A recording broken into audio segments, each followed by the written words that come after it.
Okay, part 3 video of the Antoria.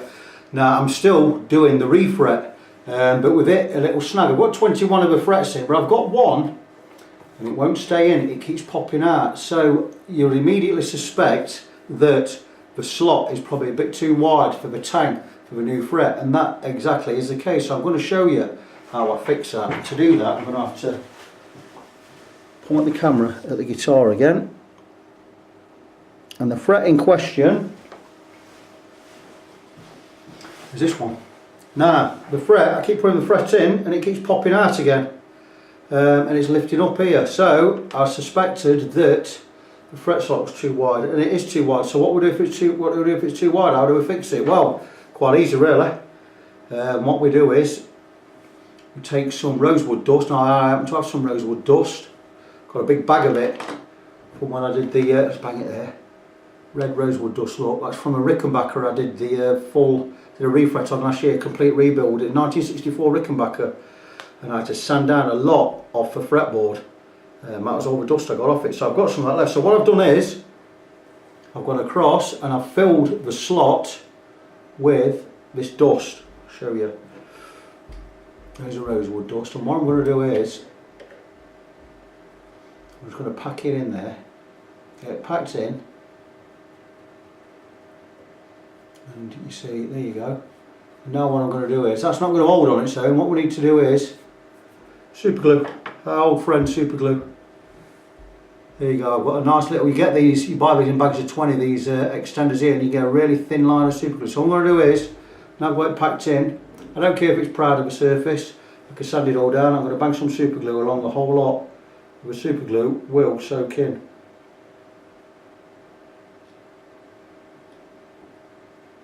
I don't care about any spillage at all.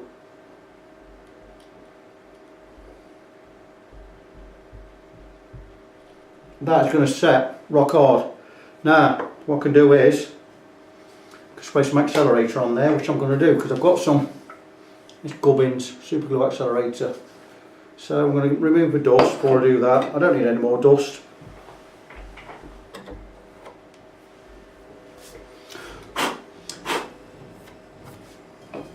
I'm going to get some accelerator on there. That's going to dry the super glue.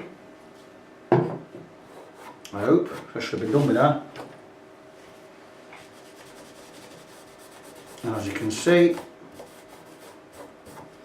I'm hoping that's full filled in. Seems to be alright. Now what I can do is I can sand this top and I can recut.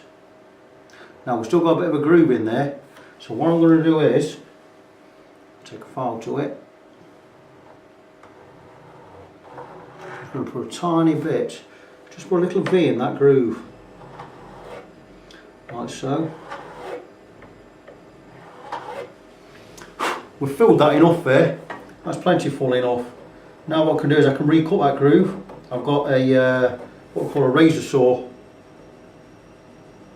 I don't know how far back you've been watching my videos, but if you watch the Rickenbacker video, I actually did this on a Rickenbacker video where I widened the grooves just to accept the new frets. What I'm going to do here is get a bit of sandpaper, 400 grit, and take off this glue. I don't want to be lowering this wood anyway, so what I'm going to do is I'll take a scraper to that.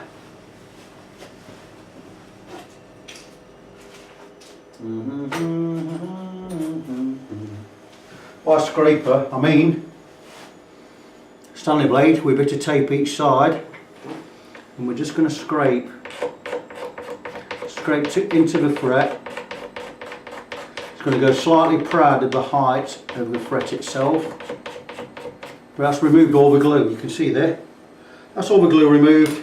A little bit of sandpaper again.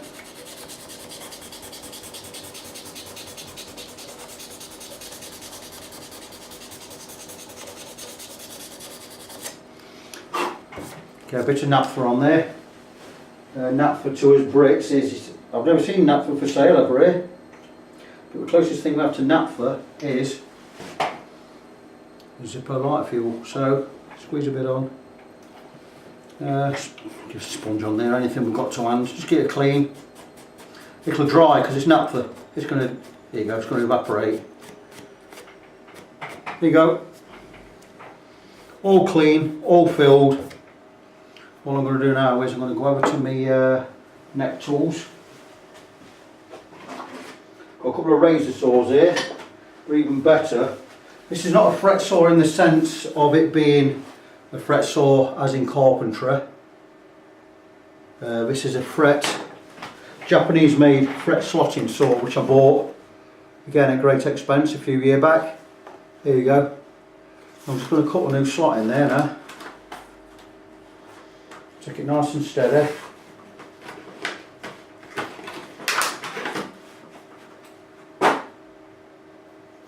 There you go. I'm just going to take it and I'm just going to run it gently across the groove.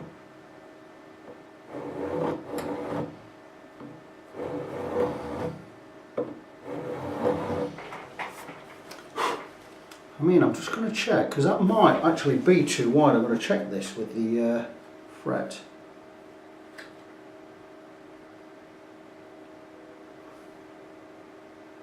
It's kind of exactly the same width as the fret itself, so I'm going to go, I might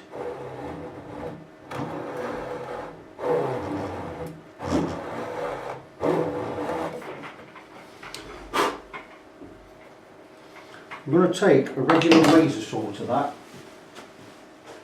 when I find it. There you go. Luckily I don't get these tools out often, but I've got them if I need them.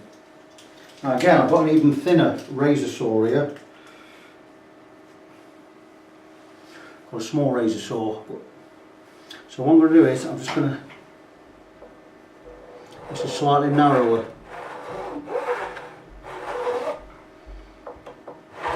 I think it's slightly narrower.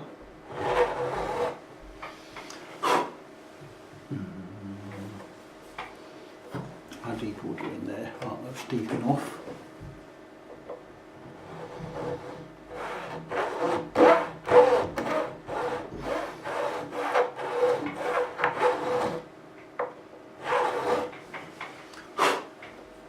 Right, I think probably good enough there.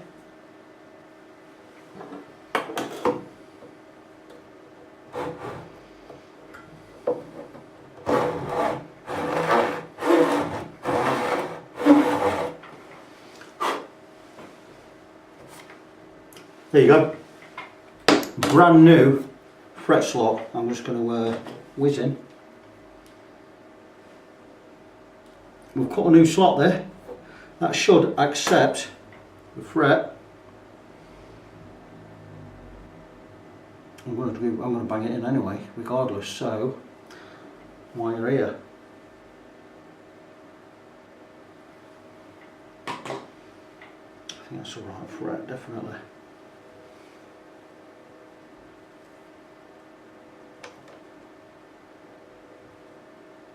Got more of a tang on this one than I normally like, but I've had to cut a fret slot, so this will be a fill-in job later. I'll take the hammer.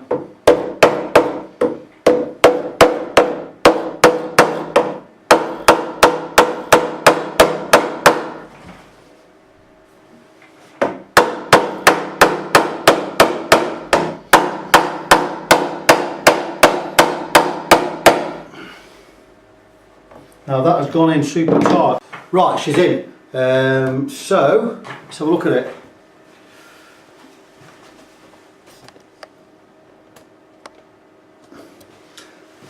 I mean, it might look a little bit cack-handed the way I've done this. It's not cack-handed at all. It's the way we do things. That's the one that's gone in. Like I said, to recut the slot, it's now level with all the frets. So once we've got it in like so, we've got a bit of overhang here. I'll just whiz in and show you. See here, look, we've got overhang. That's why we do it. And all we do is just snip off these ends, snip off the ends, and that's it. So that's all the frets now done.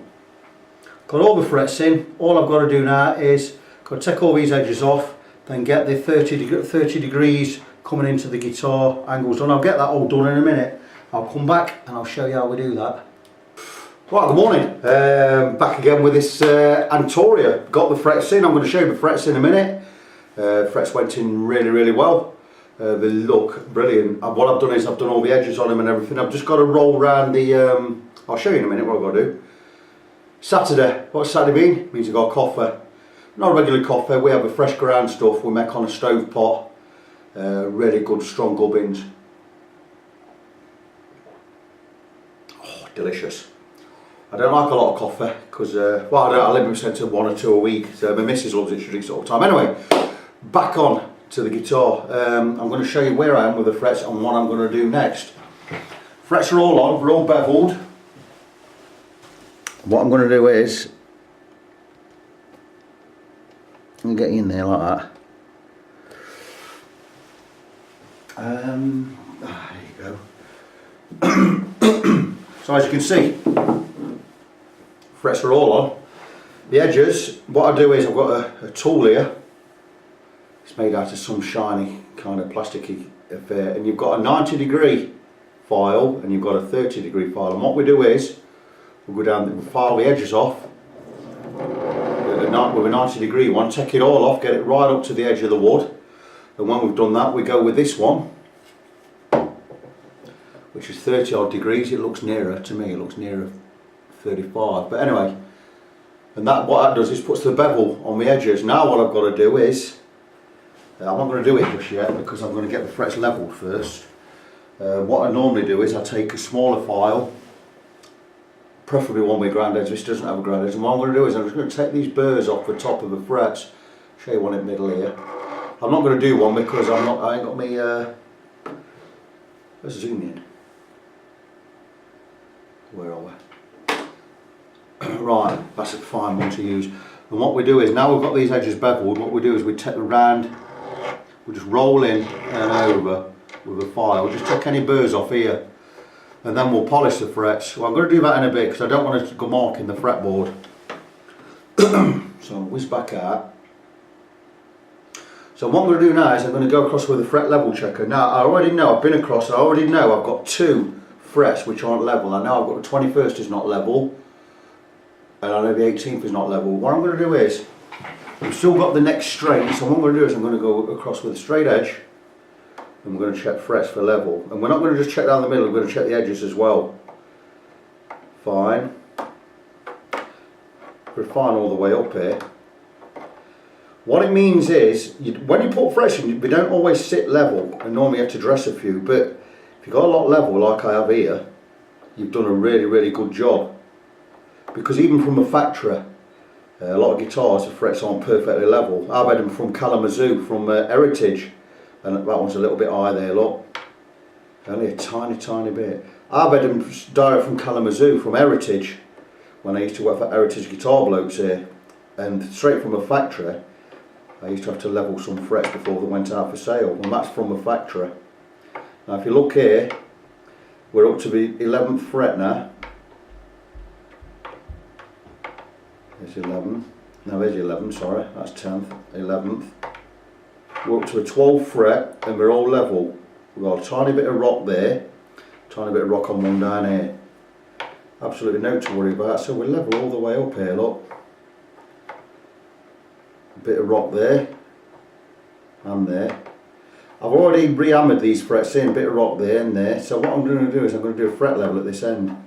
I've already hammered them in a couple of times. A bit of rock there. I've got a loose fret there. I've just noticed that. Let's have a look.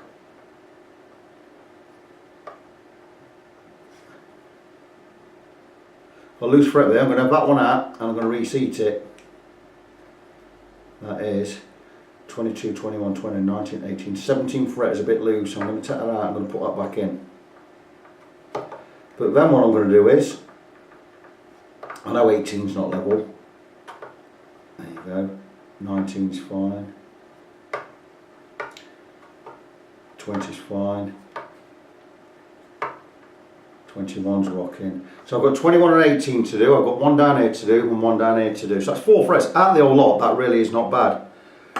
I'm going to check 17 again. 22, 21, 20, 19, 18, 17. Yeah, this is just sticking up just here. What I'm going to do is I'm going to take this fret out. I'm going to bend it again on the fret bender and I'm going to reseat it. Then what I'm going to do is I'm going to level all of the frets. I'm going to get these few I've got to do done. I'll get that number 17 reseated. If I'm good about it. I'll do. So I'm going to get these frets all over. I'm going to remove 17, put it back in. I'm going to bend it a little bit more. If I need to put a bit of dust in there and a bit of glue like I did to make it seat better, I will do. So I'll blob on with that. I'm going to get the frets levelled. Once I've got them levelled, I'm going to get the whole board taped up. You've seen it in many videos I've done before. I'll get the whole board taped up. Once I've got the frets level, and I'm going to give a polish with the 4 different varying grits of sandpaper, going from I'll start with 800, I'll go to 1200, 1500 and 2000. Once that's all done, then I'll go and do the final polish with steel wool. Once that's done, I'm going to oil the neck, get it all cleaned up. I'll get all this done in my next video, but for now I'm going to blob on with this. I'm going to get it done. This will conclude part 3 of the series, and hopefully we'll get it all done, get the rest of the work done in part 4. It's going to need a new nut and blah de blah de blah, but cross that bridge when we come to it. So until the next part of this video, good to each other, and I'll talk to you soon.